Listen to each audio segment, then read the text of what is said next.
السلام علیکم ورحمۃ اللہ وبرکاتہ۔ قربانی کا آسان طریقہ اور قربانی کے تعلق سے کچھ دعائیں اور کچھ اہم باتیں۔ الحمدللہ رب العالمین والعاقبۃ للمتقین والصلاۃ والسلام علی اشرف الانبیاء والمرسلین ونبینا محمد صلی اللہ علیہ وسلم وعلی آلہ وازواجہ واصحابہ اجمعین، اما بعد۔ پوائنٹ نمبر 1، اللہ سبحانہ تعالیٰ فرماتے ہیں کہ فصلی لربک ونحر، اپنے رب کے لیے نماز پڑھو اور قربانی کرو۔ تو قربانی کرنے والے شخص کے لیے یا جن کی طرف سے قربانی کی جا رہی ہے، اگر وہ لوگ چاہتے ہیں، جیسے میں کر رہا ہوں قربانی، اور میں کر رہا ہوں قربانی میں میری طرف سے، میرے گھر والوں کی طرف سے اور میرے والدین کی طرف سے، تو اس کے لیے ضروری ہے کہ وہ تمام لوگ نمازی ہوں، وہ تمام لوگ نمازی ہوں، ان لوگوں نے نماز ادا کی ہو، عید کی نماز بھی ادا کی ہو اور باقاعدہ نمازی ہوں۔ کیونکہ جو نماز نہیں پڑھتا ہے، اللہ تعالیٰ فرماتے ہیں سورہ 30 آیت نمبر 31، وَأَقِیمُوا الصَّلَاةَ وَلَا تَکُونُوا مِنَ الْمُشْرِکِینَ، نماز کو قائم کرو اور مشرک مت بنو۔ صحیح مسلم حدیث نمبر 249 246 کے اندر، 246 247، صحیح مسلم حدیث نمبر 246 247، اللہ کے نبی کریم صلی اللہ علیہ وسلم فرماتے ہیں کہ جو نماز نہیں پڑھتا وہ یا تو کافر ہو جاتا ہے یا تو مشرک ہو جاتا ہے۔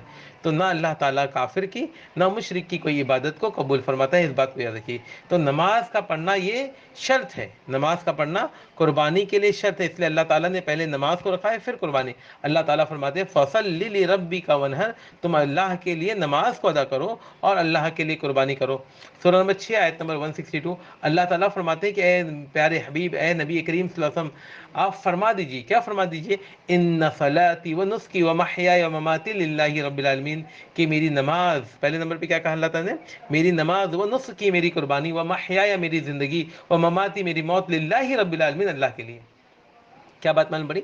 بات آگے کیا ہے، لا شریک لہ، میں اس کے ساتھ کسی کو شریک نہیں کرتا، یعنی میں اس کے علاوہ کسی اور کی عبادت نہیں کرتا ہوں، اور ایسا بھی نہیں کہ اس کی بھی عبادت نہیں کرتا ہوں، نہیں، میں عبادت کرتا ہوں اللہ کی کرتا ہوں، اللہ کے لیے نمازوں کو ادا کرتا ہوں۔ تو پہلی چیز یہ ہے کہ جو شرائط ہے اس کو پورا کرنا، کہ ایک آدمی چاہ رہا ہے کہ اس کی نماز، اس کی قربانی اللہ کے پاس قبول ہو جائے، تو اس کے لیے ضروری ہے کہ وہ اب بھی نماز پڑھے، قربانی کے دن بھی نماز پڑھے، عید کی نماز پڑھے، اور اس کے بعد بھی نماز پڑھتا رہے، اس کے بعد بھی نماز پڑھتا رہے۔ اس بات کو یاد رکھ لیں کہ ایک آدمی صحیح ہو گیا، بعد میں بگڑ گیا، تو ہم کیا بولیں گے کہ دیکھو اس کو کتنا بھی سدھارو یہ بعد میں بگڑتا ہی ہے، تو ویسا نہیں ہونا چاہیے، ویسا آپ کے ساتھ کسی کے ساتھ یہ معاملہ نہیں ہونا چاہیے۔ تو قربانی کے لیے شرط یہ ہے کہ نماز پڑھے، ٹھیک ہے نا۔ اللہ کے نبی کریم صلی اللہ علیہ وسلم فرماتے ہیں، صحیح بخاری کے اندر حدیث کا نمبر ہے 5545، غور سے سنیے، اللہ کے نبی کریم صلی اللہ علیہ وسلم، برا بن عازب کہتے ہیں، صحیح بخاری حدیث نمبر 5545، برا بن عازب کہتے ہیں کہ اللہ کے نبی کریم صلی اللہ علیہ وسلم نے فرمایا، آج عید الاضحیٰ کے دن کی ابتدا ہم نماز عید سے کریں گے، پھر واپس آ کر قربانی کریں گے۔ جو اس طرح کرے گا وہ ہماری سنت کے مطابق کرے گا، لیکن جو شخص نماز عید سے پہلے ذبح کرے گا یا بغیر نماز پڑھے ذبح کرے گا، تو اس کی حیثیت صرف گوشت کی ہوگی جو اس نے اپنے گھر والوں کے لیے تیار کیا ہوگا، قربانی وہ قطن بھی نہیں ہے۔ کیا کہا اللہ کے نبی نے؟ اللہ کے نبی نے فرمایا وہ قربانی نہیں ہے، اللہ کے نبی نے کیا فرمایا، اور ذرا برابر قربانی نہیں ہے۔ تو قربانی کے لیے شرط ہے کہ نماز کا ادا کرنا۔ دوسری چیز کیا ہے؟ دوسری چیز یہ ہے کہ آپ جس چھری سے قربانی کرنے کی چاہ رکھ رہے ہیں، اس چھری کا تیز ہونا، اور تیز ہونے کے ساتھ ساتھ اس کو آپ جانور کے سامنے تیز نہیں کریں گے، اور کوشش کریں گے کہ ایک جانور کو دوسرے جانور کے سامنے ذبح نہیں کریں گے۔ تیسری چیز ہے قربانی قربان گاہ میں جگہ، غور سے سنو، تیسرا پوائنٹ کیا ہے؟ تیسرا پوائنٹ یہ ہے کہ قربانی کہاں کی جائے گی؟ قربانی قربان گاہ میں کی جائے گی، جہاں پہ قربانی کی جاتی ہے۔ مثال کے طور پر اللہ کے نبی کریم صلی اللہ علیہ وسلم اور حضرت صحیح بخاری میں حدیث کا نمبر ہے 5551، صحیح بخاری میں حدیث کا نمبر ہے 5551، کیا دیکھ رہے ہیں ہم؟ قربان گاہ کے تعلق سے دیکھ رہے ہیں کہ قربانی کے لیے جگہ متعین کی جاتی ہے اور اسی جگہ پر قربانی کی جائے گی۔ عبداللہ بن عمر کہتے ہیں کہ عبداللہ بن عمر جو ہے قربان گاہ میں نہر کیا کرتے تھے۔ کون کہہ رہا ہے؟ نافع نے بیان کیا کہ عبداللہ بن عمر جو تھے وہ قربان گاہ میں نہر کیا کرتے تھے، یعنی جو قربانی کے لیے جگہ بنی ہوتی تھی وہاں پہ قربانی کیا کرتے تھے۔ عبید اللہ نے بیان کیا کہ اس سے مراد وہ جگہ ہے جہاں پہ اللہ کے نبی کریم صلی اللہ علیہ وسلم قربانی کیا کرتے تھے۔ آپ جب بھی ذہن میں آئیں گے تو آپ کو یہ بات یاد ہوگی، یا آپ ذہن پہ مطلب آپ کو یہ بات پتہ ہوگی، اگر نہیں پتہ ہے تو اب پتہ چل جائے گی انشاءاللہ، کہ نماز جو ہے عید کی نماز عیدگاہ میں پڑھی جاتی ہے۔ اور عیدگاہ کہاں ہوتا ہے؟ عیدگاہ گاؤں سے، دیہات سے باہر ہوتا ہے، گاؤں سے باہر کا حصے میں عیدگاہ ہوتی ہے نا۔ اللہ کے نبی باہر چلے جاتے تھے اور وہاں پہ بڑے میدان میں اللہ کے نبی عید کی نماز پڑھاتے تھے، جس کو اللہ کے نبی عیدگاہ کا نام دیتے تھے، یعنی بڑے میدان میں، کھلے میدان میں، عیدگاہ میں، مسجدوں میں اللہ کے نبی عید کی نماز نہیں پڑھتے تھے، اللہ کے نبی عید کی نماز کہاں پڑھتے تھے؟ عیدگاہ میں پڑھتے تھے، ہے نا۔ اب غور سے سنو، ابھی ہم نے حدیث پڑھی تھی 5551 صحیح بخاری کی، اب ہم حدیث پڑھ رہے ہیں 5552 نافع سے۔ انہوں نے عبداللہ بن عمر سے روایت کی کہ حضرت عبداللہ بن عمر کہتے ہیں کہ اللہ کے نبی کریم صلی اللہ علیہ وسلم قربانی یعنی ذبح جو ہے عید گاہ میں کیا کرتے تھے۔ کہاں کرتے تھے؟ کہاں ذبح کیا کرتے تھے؟ عیدگاہ میں. یعنی کیا بات معلوم پڑی؟ اللہ کے نبی کریم صلی اللہ علیہ وسلم جو قربانی کرتے تھے وہ عیدگاہ میں کرتے تھے. اور عیدگاہ کہاں ہوتی تھی؟ گاؤں سے دیہات سے باہر ہوتی تھی، ہے نا. تو اللہ کے نبی یہ بات معلوم پڑی کہ عیدگاہ میں ہی قربانی کی جائے گی. اور قربانی کہاں کی جائے گی؟ جس جگہ پہ قربانی کے لیے متعین جگہیں ہوتی ہیں وہاں پہ کی جائے گی. مثال کے طور پر ایک حدیث ہم پڑھ لیتے ہیں 3085 سنن نسائی کی 3085. یہاں پہ یہ بات ہے، زہری کہتے ہیں کہ ہمیں بات پہنچی ہے کہ اللہ کے نبی کریم صلی اللہ علیہ وسلم جب اس جمرے کو کنکری مارتے جو مینا کے قریب، مینا کی قربان گاہ کے قریب ہے، یعنی مینا میں قربان گاہ متعین ہے وہاں پہ قربانی کی جاتی ہے. اس لیے انہوں نے کہا کہ جو مینا میں قربان گاہ کے قریب ہے، یعنی قربانی کے لیے جگہ متعین ہوتی تھی، تو قربانی کہاں کی جائے گی؟ قربانی قربان گاہ میں کی جائے گی. تو پہلا پوائنٹ ہم نے دیکھا نماز موسٹ امپورٹنٹ، بہت اہم ہے. دوسرا چھری کا تیز ہونا. تیسرا جگہ قربانی کہاں کی جائے گی؟ قربان گاہ میں کی جائے گی. چوتھی چیز یہ کہ قربانی کرنے کے لیے نیت کا خالص ہونا. نیت کا خالص ہونا. اللہ کے نبی کریم صلی اللہ علیہ وسلم فرماتے ہیں، صحیح بخاری حدیث نمبر 1 میں اللہ تعالیٰ فرماتے ہیں، اللہ کے نبی فرماتے ہیں انما الاعمال بالنیت. ہر عمل کا دار و مدار کس پر ہے؟ نیت پر. ہر عمل کا دار و مدار نیت پر ہے. تو نیت کا خالص ہونا. نیت کیا ہے؟ نیت دل کے ارادے کا نام ہوتا ہے کہ آپ کے دل میں نیت ہونی چاہیے کہ میں یہ جو قربانی کر رہا ہوں یہ اللہ کی رضا کے لیے کر رہا ہوں، نہ کہ دکھاوے کے لیے کر رہا ہوں، نہ کہ شو آف کے لیے کر رہا ہوں، نہ کہ اپنے رشتہ داروں میں جاؤں بتاؤں کہ دیکھو میں نے قربانی کی، لوگ گوشت لو، ہے نا، یہ گوشت لو، یہ میں نے قربانی کی. نہیں، اس کے لیے نہیں. آپ قربانی کیوں کر رہے ہیں؟ آپ قربانی اس لیے کر رہے ہیں کہ اللہ تعالیٰ آپ سے راضی ہو جائے. آپ اللہ کی رضا کے لیے، اللہ کی خوشنودی کے لیے کر رہے ہیں قربانی. کسی کو دکھاوے کے لیے نہیں کر رہے ہیں، کسی کو گوشت بانٹنے کے لیے، مطلب اس لیے نہیں کر رہے ہیں کہ میں جا کے لوگوں کو دکھاؤں کہ نہیں میں نے قربانی کی. آپ قربانی اس لیے کر رہے ہیں کہ اللہ آج میں تیرے لیے اس چیز کو قربانی کر رہا ہوں. اور اللہ تعالیٰ فرماتے ہیں کہ اس بات کو یاد رکھو، اللہ تعالیٰ فرماتے ہیں سورہ حج میں سورہ نمبر 22 میں آیت نمبر 37 میں کہ اللہ تعالیٰ کو تمہاری قربانیوں کے گوشت نہیں پہنچتے، نہ ان کے خون پہنچتے ہیں. اللہ تعالیٰ فرماتے ہیں کہ لہو ان کا گوشت بھی نہیں پہنچتا ہے، ولا دماء ہوا ان کا خون بھی نہیں پہنچتا ہے.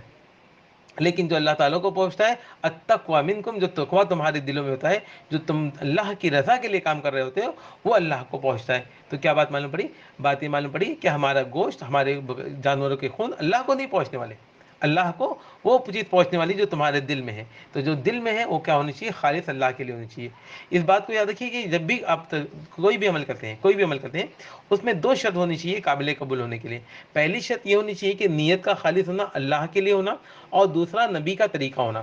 تو اس کے لیے ہم پوری کوشش کریں گے کہ ہم جب قربانی اللہ کی بارگاہ میں پیش کر رہے ہیں تو ہماری نیت بھی خالص ہو اور نبی کا طریقہ بھی ہو.